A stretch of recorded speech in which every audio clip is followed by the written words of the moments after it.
going on, guys? Welcome back to RC4wd. We're here again with my favorite Trailfinder 2 now.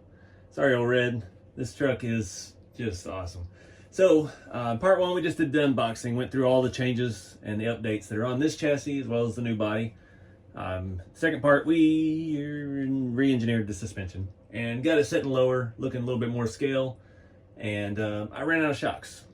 It happens. I use these Bilstein shocks from RC4wd Drive for my rat rod kits, and I usually have a bunch of them on hand, and I had to get some more. So we've swapped out the look like 80 or 90 millimeter white shocks that are on this truck RTR to the 60 millimeter Bilsteins, and I've got another set here. I ordered some more. They are not here yet, but I found these on one of my unfinished rat rod projects, so I robbed them off because I want to get back to work on this truck. We're getting to the fun part now. So I've removed the springs like we did on the other ones, and I've actually put a little bit of grease in here. I used some udder butter from Cow RC, and just something to give it a little bit of sluggishness. So we're gonna do a few things in this video. I'm hoping to actually get to run this. I want to try out the suspension once we get the shocks dialed in. We are gonna leave it on the RTR radio, but I am gonna go ahead and bump it up to a LiPo. We've already set that up in the first video, changed the pins on the ESC. And then we can finally see what the lights look like on this. It does have a, comes out of the box with light kit. Another thing I want to do, this does come with the 2-piece grill, optional grill insert. And after looking at it, I think I do kind of like this one better. I don't know what year range these are from. This one has the larger boxes with the recessed mesh, and this one just has the recessed mesh all the way across. Kind of neat that gives you that option. So we're going to swap it out. And yeah, just for grins. Got some scale license plates to put on it. I'm going to do the body mount mod, which we'll probably look at here pretty quick, because all the TF2s, they attach with screws, and that gets old after a while. That's why it's nice, like my other square body truck that's on the SCX10, open the hood, battery's right in the front. And like on Jeremy's truck, his square body, it's got the toolbox. He keeps his battery in the toolbox, run the wire up to the bed. It's a really easy solution, so you don't have to take your body on and off every time you run the truck. But yeah, this one, I don't really think a toolbox is the right look for the look I'm going for. So we're gonna make the body easily removable, and yeah, I'll show you what I use to do that. So I have this done pretty much on all of my Trailfinder 2s, even the Blazer, I think, is that way. That one's still in Kentucky. Eventually, your body will stretch out, but what I do is these grub screws. These are M3 by 10. That's the size I like for this, and you just thread them in here. You get a little more than halfway, so there's enough sticking out that it can sit in the screw hole on the body, and then you don't have to take a screw in and out every time. And that was really important on the previous body mounts. These have the tabs that keep them from spinning, but that was a crucial step on the older style Trailfinder 2 chassis, because then you wouldn't spin your body mounts and have to deal with all that. These take a minute to get started because these have been threaded with the coarse thread screws that come with the RTR kit. So you don't want too much sticking out, but you want enough that it's going to actually hold your body really well. Looks like I probably got about 5 millimeters sticking out. Let me go another turn up here. We'll see how it does. Flip it around, put the other one on. You just kind of spread the body sides and slap it over. It might be a little challenging to get it over these, but again, it's still better than sitting there taking 4 screws out to swap out your battery every single time. All right, this old trick. Been doing it for a lot of years, and I wasn't the one that came up with it. Get one side in, and then we'll just kind of that inner fender back in there where it goes. I hate this because I'm gonna have to take it right back off, but oh well, I want to show you. Try not to be delicate here with the pretty body. Make sure these are gonna fit into this, because this body, I said in the previous video, has got a lot of paint on it.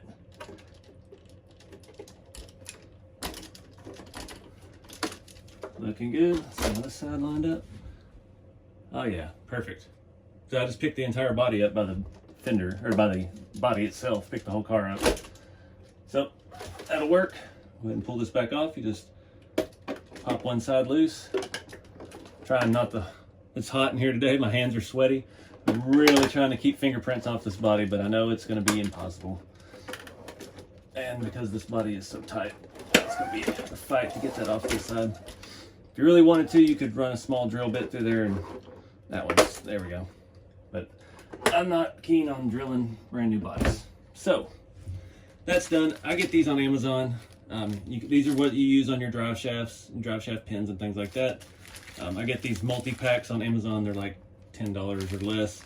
And it's got every size under the sun, from like 2 or 3 millimeter all the way up to like 12 or 15. I don't even know. I got a bunch of different sizes. They're handy. I also use these as body mounts on my rat rod kits. So, you know, a good idea gets reused. All right, went ahead and got this side installed. The shock is maxed out, so that is full extend. We're not going to get a whole lot of drop on this side. I mean, it is what it is, but look what we're making up for. So that's all the way down on the other side. We're getting another 1/2 inch of down travel on this side. So we're trying to get the truck low.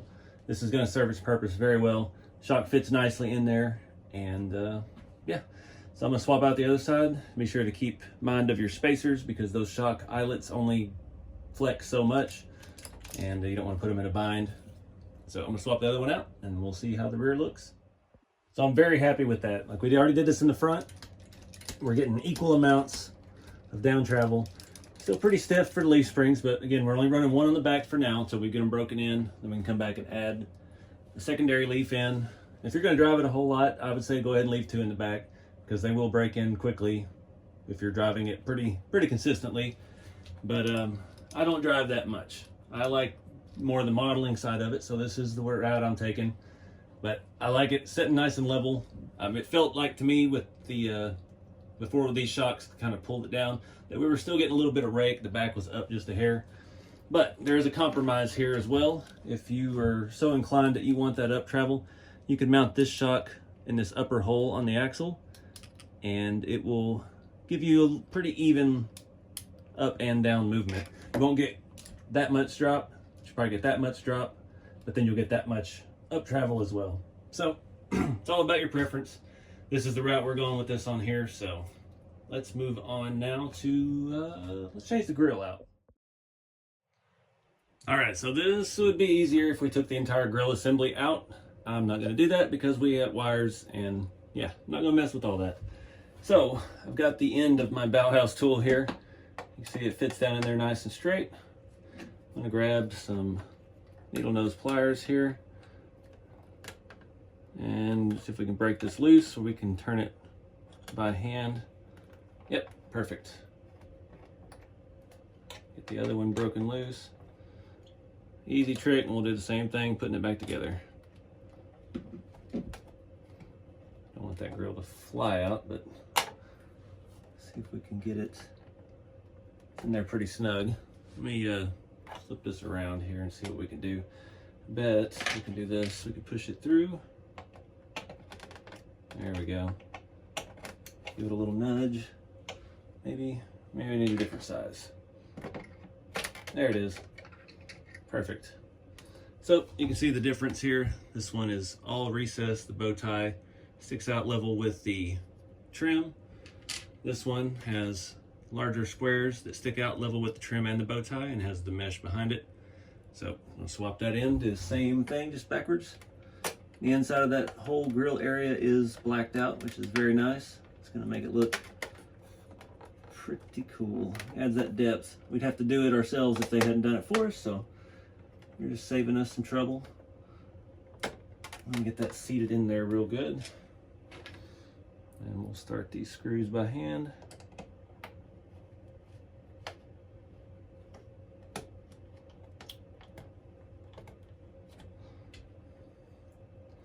Get them as far in as I can with my fingers before I start cranking on too much.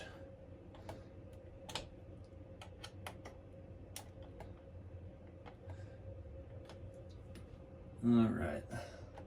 Make sure that's in. Don't take much.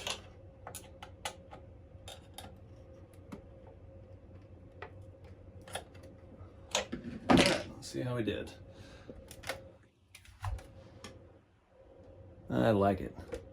Just a little bit different. It's a little busier, which I kind of like. The other one looked a little empty. Again, I don't know what the year model range is on that, but I like it. And it's cool to have that option, especially right out of the box. You can see the difference in them. So now I'm going to throw on some scale license plates. I've been going through, I don't have a whole lot of plates. I've got a lot of plates from USTE. I've got USTE 23 and 22, some Kentucky plates, and yeah, I like these ones from Make It RC. They're embossed, but they're kind of vintage looking. Not quite. They're a little more vintage looking than the truck. So I think I'm gonna go with the official USTE plates. It's the old Sunshine State, typical Florida plate. These are embossed.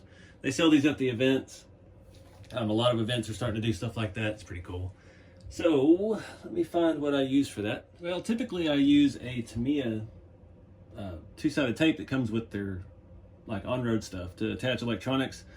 But all I could find right now is actual 3M automotive trim tape. So these are going to be on here forever. The Tamiya stuff is very thin and looks pretty good, but this will work. And I like that it sticks off just a little bit, gives a little more depth. Nice. Don't really necessarily have a thing for Florida plates, but I have a lot of them on my rigs because I've been going to USTE for so many years, and they have those plates available to buy, and they're the most realistic scale plate. I mean, you can feel the letters stick up on it. They're fully embossed. They're like clear coated. They look fantastic. It's the best scale plate that I've ever found.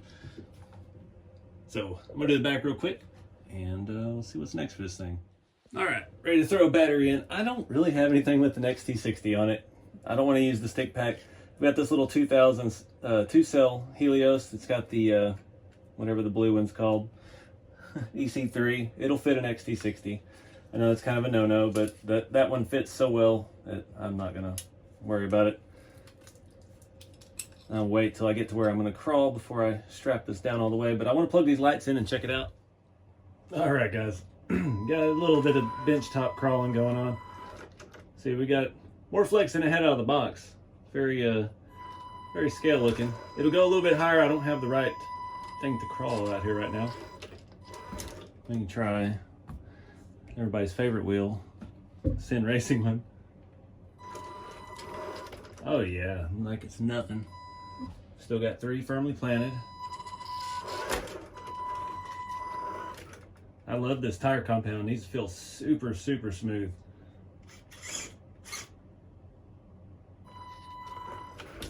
Nice.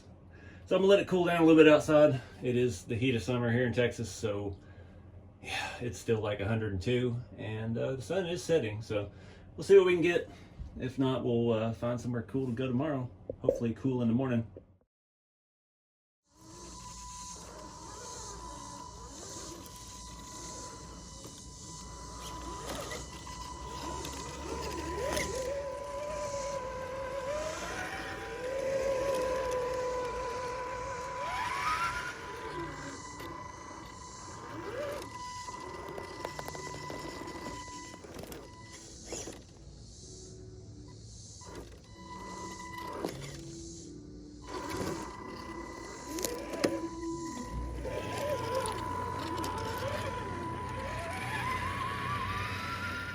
All right, guys, I know it's a short drive. It's just hot, but this shiny truck's got my whole life turned upside down. I was in here trying to wipe off the side of the tires. I don't know how y'all do this with this shiny stuff, but I'm gonna have to learn because I love this truck. Absolutely in love with it. Got the stance looking good. Next, I don't know. I really like it it is. I think the only thing left to do now is to just keep taking it further. I think upgrade ESC, get it on a one of my other radios and motor, and go from there. I think that little 2-cell I've got in it, a little underpowered. I don't know if that's fully charged.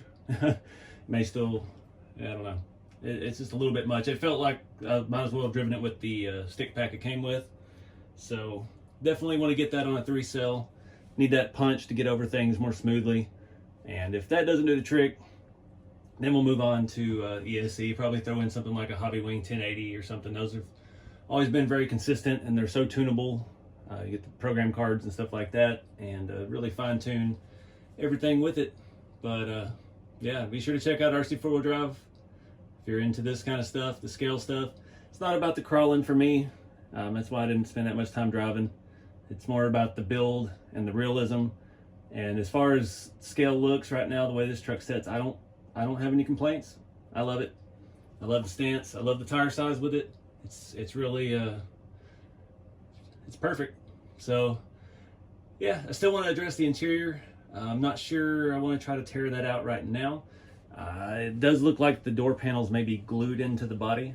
I can't tell that for a fact, but until we tear into it and see, we won't know. But I really don't want to mess up this body. I think I'm going to wait until they release this as a body kit, and then we'll do one from the ground up, because I hate doing stuff twice. And this interior, if those, I know the windows are already glued in, the side windows, that's going to be a pain in the butt to take out. So I don't want to mess up the pretty blue paint. Maybe you may write this down. On this day, RC4wd Day liked shiny paint. It may only happen this one time. I'm sure the one we'll paint and stuff ourselves when I get a body set will be patinaed. It has to be, you know, it's a square body. That's what I know and love. So we'll try to do it tastefully. I've got some new techniques. I've found a way to streamline my patina process and not get quite so involved, because I've been getting a little carried away. I always try to do each weathering job different, and it's become just a mess. Everything's blurred together. So when I was doing the yellow rat rod back there, I found a simple way to do it, and it worked out phenomenally. And I want to try that on a big body like this. So I guess we'll wait. But until next time, guys, get out there and do something fun with the hobby. Check out RC4wd Drive if you're looking for this kind of model level RC car. It's not about the rock crawling, it's not about racing, it's just about building a realistic looking truck. And as far as RTRs go, this takes the cake. I can't think of another ready to run truck that's this detailed, this nice of paint. I love it. Something totally different for me. But anyway, guys, get out there and do something. Keep it scale, and I'll see y'all next time.